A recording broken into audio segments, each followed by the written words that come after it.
Vamos para mais uma aulinha da EBD. Hoje vamos ver uma outra conversa de Jesus com outro grupo de pessoas. Na primeira aula nós vimos uma conversa de Jesus com os discípulos e aprendemos sobre humildade. O que é mesmo humildade? É ficar com o coração pequenininho diante de Deus. Um coração humilde, se colocar como servo, né? Nós aprendemos isso. Hoje vamos aprender uma outra lição muito importante. Como que nós começamos a aula? Como que nós começamos a aula na primeira aula? Deixa eu pensar. Nós começamos orando, isso mesmo. Então vamos orar, pedir a Deus que nos ajude a entender a palavra dele, né? E depois vamos lá. Não ri da minha cabeça, vamos orar. Feche os olhinhos, vamos lá. Senhor Deus, te agradecemos por mais um dia em que podemos aprender a tua palavra. Pedimos que o Senhor nos ensine a viver a cada dia, Senhor, com o que aprendemos aqui. Cuida de cada um que está assistindo esse vídeo, cada um que está estudando, Senhor, a tua palavra. E de mim que vou transmitir a tua verdade. Em nome de Jesus, nós oramos e cremos. Amém. Então, vamos lá! Antes de começar a aula, vamos cantar uma musiquinha. Preste atenção na letra e cante. Por isso não tema, pois estou com você. Não tenha medo, pois eu sou o seu Deus.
Depois da musiquinha, vamos para a nossa lição.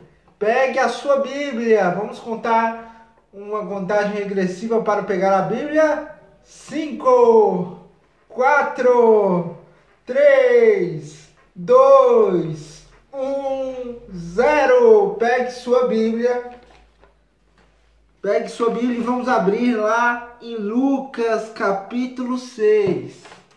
Lucas capítulo 6, dos versos 7 até o verso 11. Vamos aprender a palavra de Deus. Pegou sua Bíblia? Abra lá. Lucas é o terceiro evangelho do Novo Testamento. Peça ajuda para o seu papai, para a sua mãe, para encontrar o livro. E vamos lá. Se você não sabe ler, peça alguém para ler junto com você. Não perda a lição. A pessoa lê em voz alta e você vai ouvindo. Qualquer dúvida, comenta aqui embaixo. Vamos lá. Sucedeu que no sábado, após o primeiro, ele passava pelos campos de milho e os seus discípulos iam arrancando espigas de milho e esfregando com as suas mãos. É o verso 7. E os escribas e fariseus observaram se ele curaria no dia de sábado,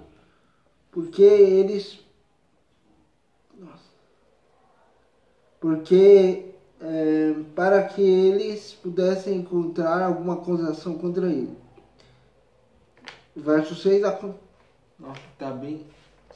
Aconteceu também que no outro sábado, que entrou na sinagoga e ensinava, havia ali um homem que tinha a mão direita atrofiada. Então aqui Jesus estava passeando, né, em Cafarnaum, provavelmente, que nós já aprendemos, conforme a gente vê aqui no mapa, que era a casa de Jesus, onde Jesus morava. E ele estava lá. No primeiro sábado ele estava passando pelas searas. No segundo sábado ele foi numa sinagoga. Sinagoga era um local onde as pessoas se reuniam para estudar a palavra de Deus. Quase como uma escola, mas também era parecido com uma igreja. Parecido com a nossa aulinha aqui. Mas era... O pessoal da época de Jesus se reunia, eles liam a palavra de Deus, liam a lei de Moisés. Você lembra quem era Moisés? Isso mesmo, era um líder do povo de Israel, um profeta.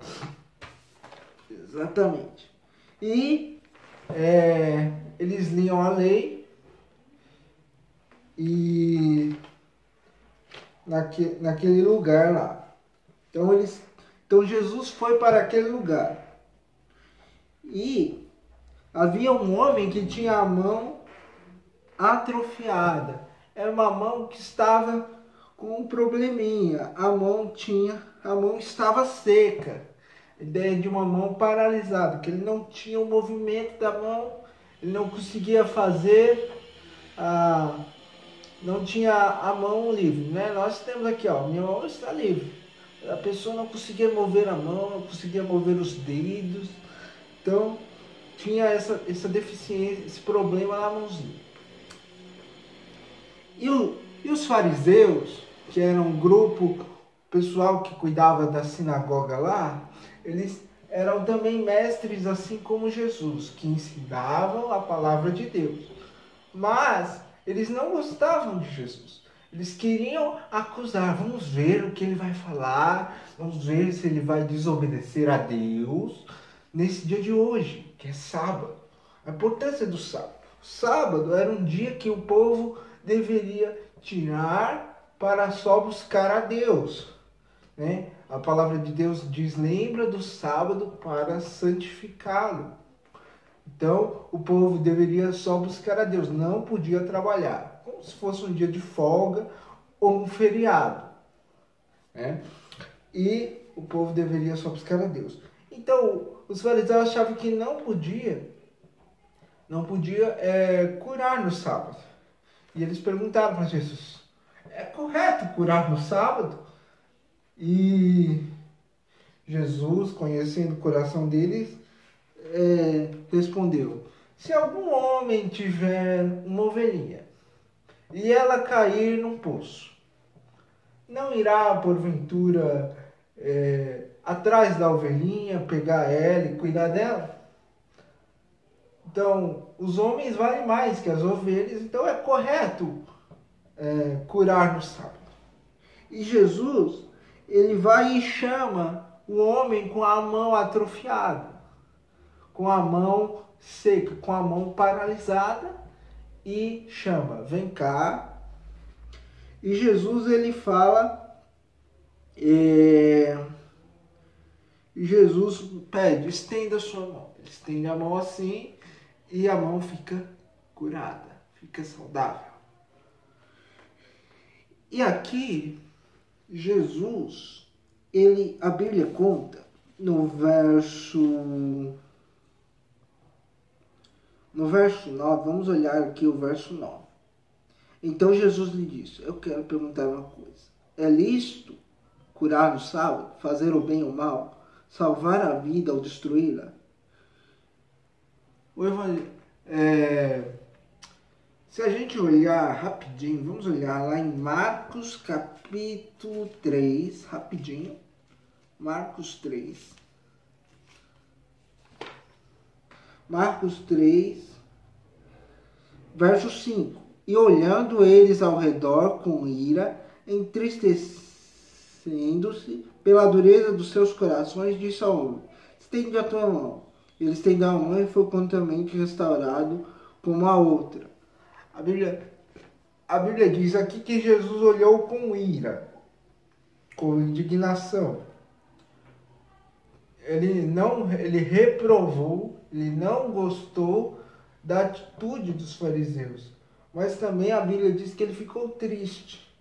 O que nós aprendemos aqui? Aprendemos uma verdade sobre Deus, que Deus é manso. Em Mateus 11:29 nos diz que: aprendei de mim, que sou manso e humilde de coração. Nós já aprendemos sobre humildade, hoje estamos aprendendo sobre mansidão. Aqui vemos a mansidão com Jesus.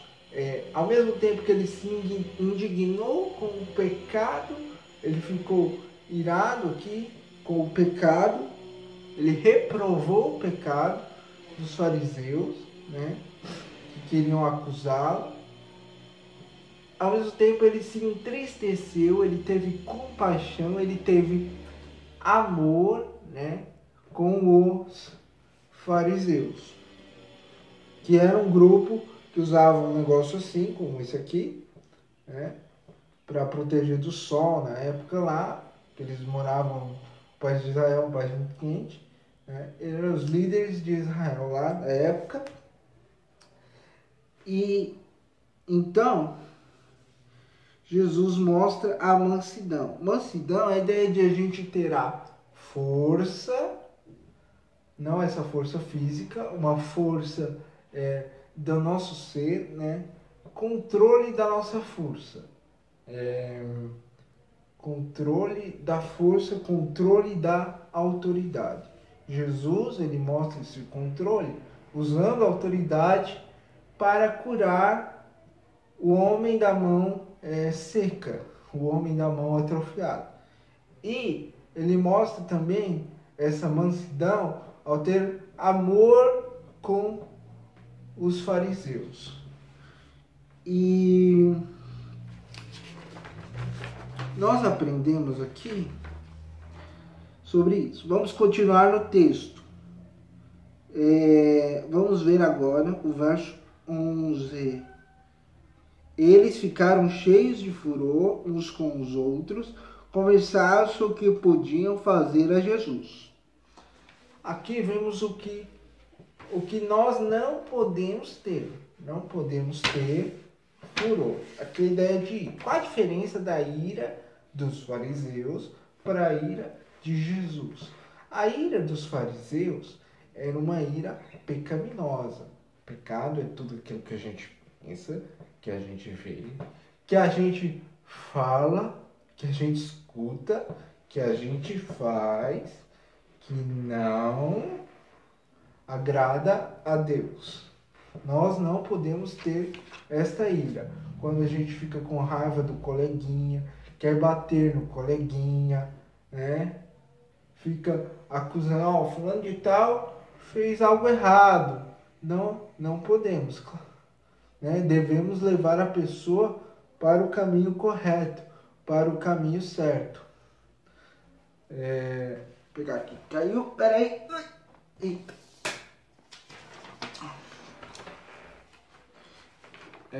Então, aprendemos isso.